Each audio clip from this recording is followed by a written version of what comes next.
Okay, good day everyone. So as you know, we do have no in-person classes for this entire week. So instead of going ahead with our fan blower setup, let's continue with our exfol analysis. So at least we hit the experiment wherein we don't actually have to touch any physical equipment. We just have to play around with software. So what you're seeing now is the home screen of our Xfile analysis software, the Xflor 5. So Xflor 5 is a very bare-looking software initially. You see here, there's nothing. You might suspect that it's a virus, but it's not. Um, where do you start then from here? So what I'm going to do here is I'm going to guide you through a sample analysis step by step from start to finish, and then I'll leave you to organize yourselves in order to pursue experiment 4. So the activity guide is there. You can pursue it, you can read it. And what I'm going to do here is just introduce you to what you're going to be doing in this program. So again, Xplore 5 uses a variant of Xfoil. I believe it is amended for its particular purpose, which is fixed wing aircraft analysis. And to start, we just have to click on module. And you'll see here there are plenty of options, but I want you to click on direct foil design. So direct foil design or control 1. So we did this. Oh, look at that. So we're now in a space. This is a position space wherein we can plot the airfoil that we want to analyze for today. So where do we start? So as you can see in the menu bar, there are new options to select.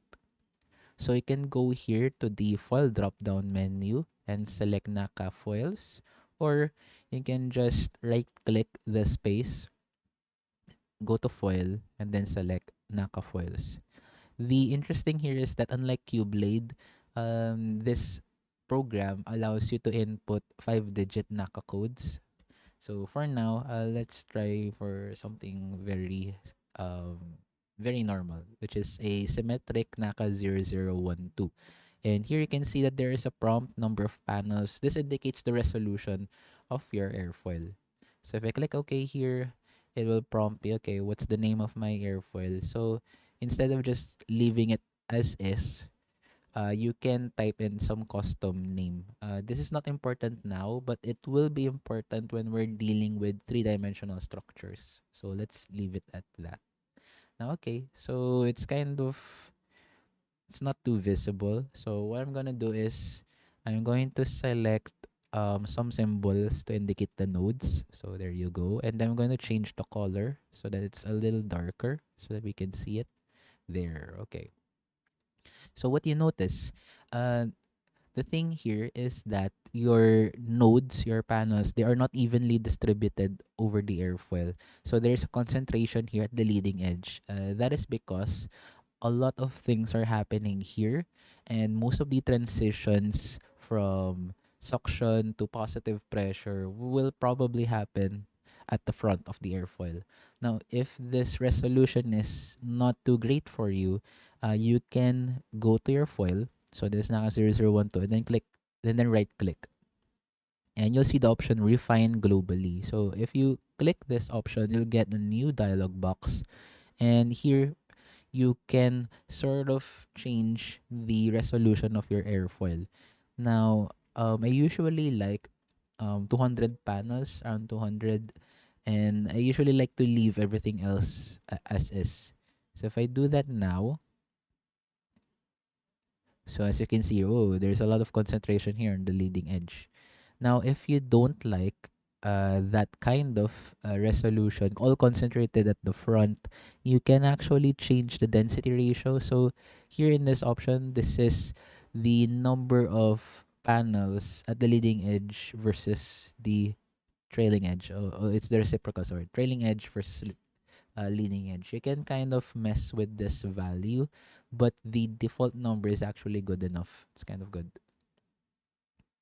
So all right. So you can see here the trailing edge kind of has a little bit more panels. So if you see that your leading edge panels are very concentrated here, that is good enough. That means your paneling is good. You can also activate the center line if you want, but there is practically no center line since we are using a symmetrical airfoil. All right, so now that we've drawn our airfoil, what do we do next? Now we change to a different module, which is Xfoil Direct Analysis. So Xfoil Direct Analysis, that's Control 5. If you click here, whoop, all right. So this is a new space, and you can see that there is already a lot of graphs prepared for you beforehand. Now, what if you don't like the graphs that you see? So there are five here. I believe you can activate this blank space. Usually, this is where the legend would go, but you can actually change this up. So, like for example, I want my background for my graphs to be light mode. So, I'm gonna do here is I'm going to select all graph settings, and from here, I can actually change the color of my graph. So for example, I want it white, but not too white. So I'm gonna lower the brightness down a little. So alright. Now okay, so for the title color, of course, I'm gonna select black. And for the labels, maybe purple. I guess purple. Alright. So I click OK here. You can see that all of my graphs are now in light mode. Alright. So where do we begin? So first, let's select our airfoil. So it's here. There's nothing. There's nothing currently. So what we're going to do is we're going to define an analysis. If you right click this panel here, there are no associated polars. There are no associated up points. I will explain that later on. But in order to start, you don't right click here. Rather, you right click here. So current foil, as you can see here, again, there is nothing. However, we have a new option here. It says define an analysis. So if you click here, define an analysis, ooh, look at this dialog box. For Xplore 5, there are some nuances to the options. You can just leave it at type 1 if you're just examining air. Now, if you know the speed of the wind that the airfoil will encounter, you have to input it in Reynolds here. So I suppose this is good enough, but let's say let's pick 3 million. This is 3 million, right? So it's 3 million. And then for Mac, I think you can leave it as is. Again, for if you want this to be editable, you can transition from type 1 to type 2.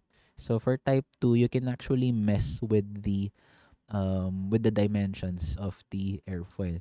But for now, since we're going for airfoil only analysis, this is good enough. So I'm just gonna reset it to 3 million. So be careful about that. When you switch between types of analysis, your settings might change. All right, for Mac, we can just leave it at 0, or you can be very diligent. You can just type in what Mac number this airfoil will be experiencing.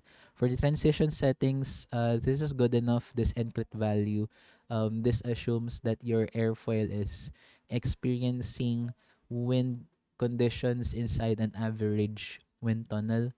If you want to set it to high altitude open air, I believe there is an encrypt for that. You can search the activity guide. But for now, this will be good enough.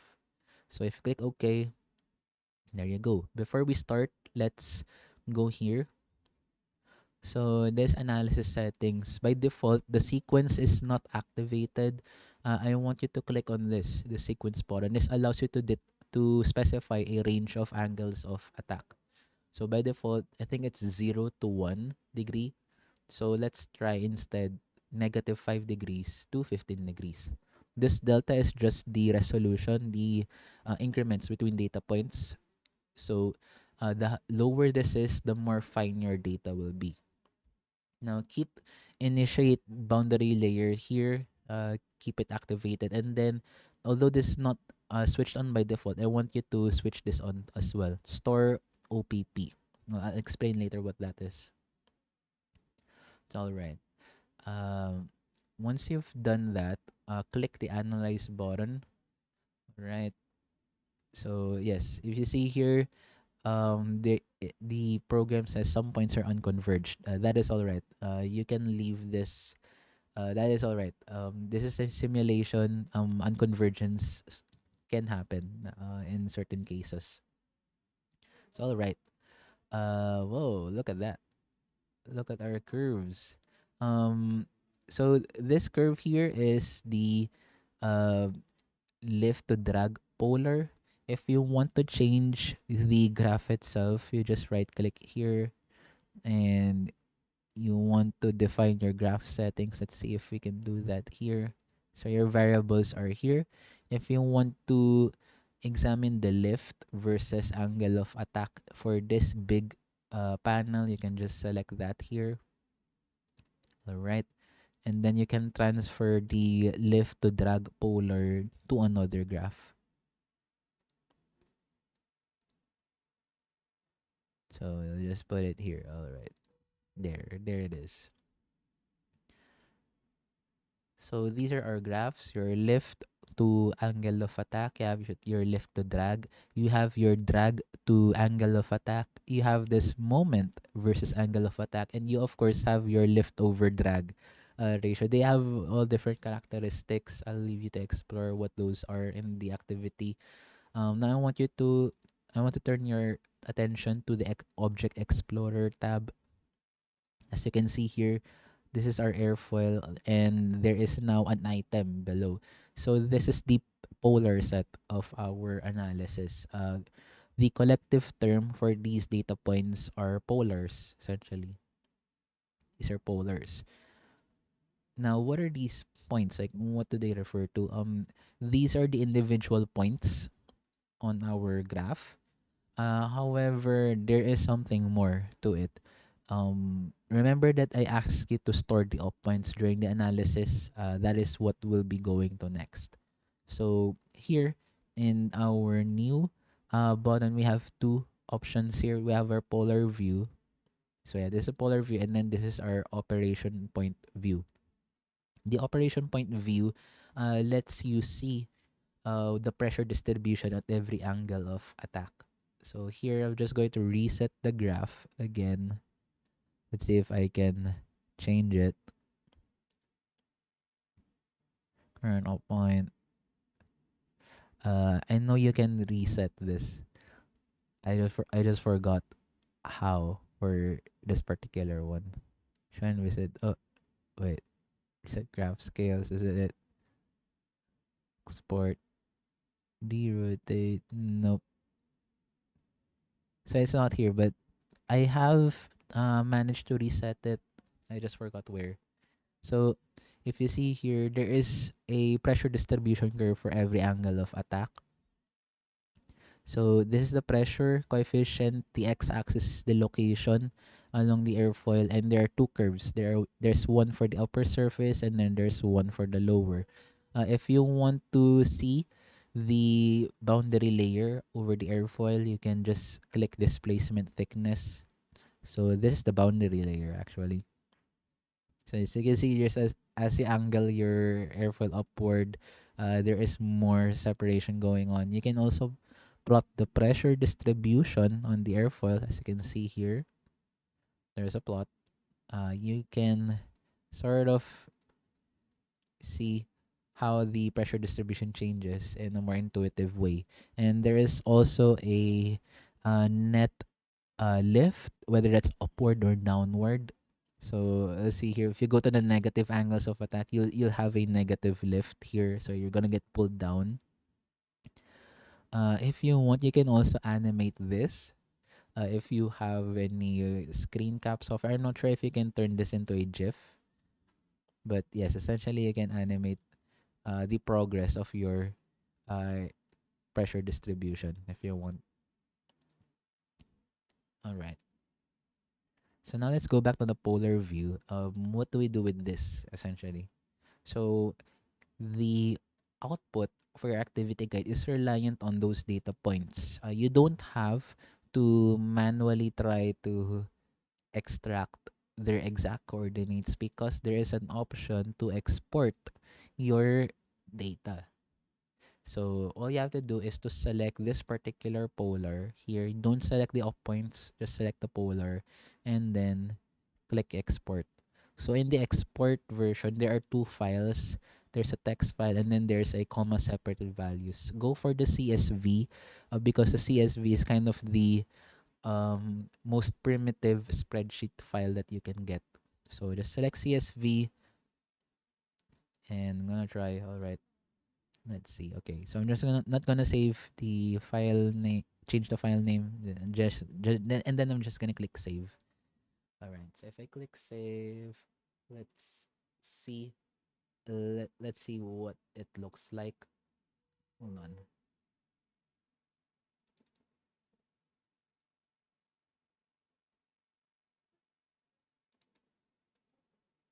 Hold on. I'm just gonna. Yeah. All right. So this is what the data looks like. So you have your angle of attack versus lift coefficient drag, and there's this also other one. There's the moment coefficient, and then there's a whole lot of others. The relevance of the data that we'll be getting will be mostly on lift and drag. So you don't have to mind all of these other things. So for the first part of your experiment, I believe I tasked I tasked all of you to examine the X-foil results versus the experimental data. So I think I've uploaded the experimental data for a select number of foils there. So what you're going to do is you're going to try to imitate the conditions of those airfoils in Explore 5, and then you're gonna compare the data. Like, does it match? Is there any deviation at any point, or is it almost good enough?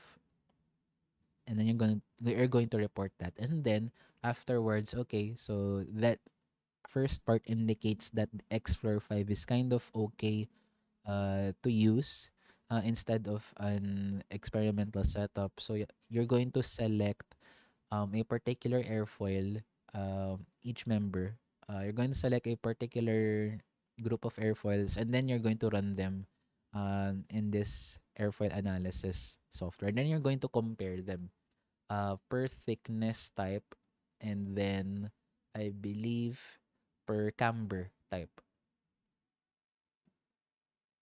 So if you have any questions about this, feel free to leave a comment on the classroom LMS. Until then, stay safe and thank you so much.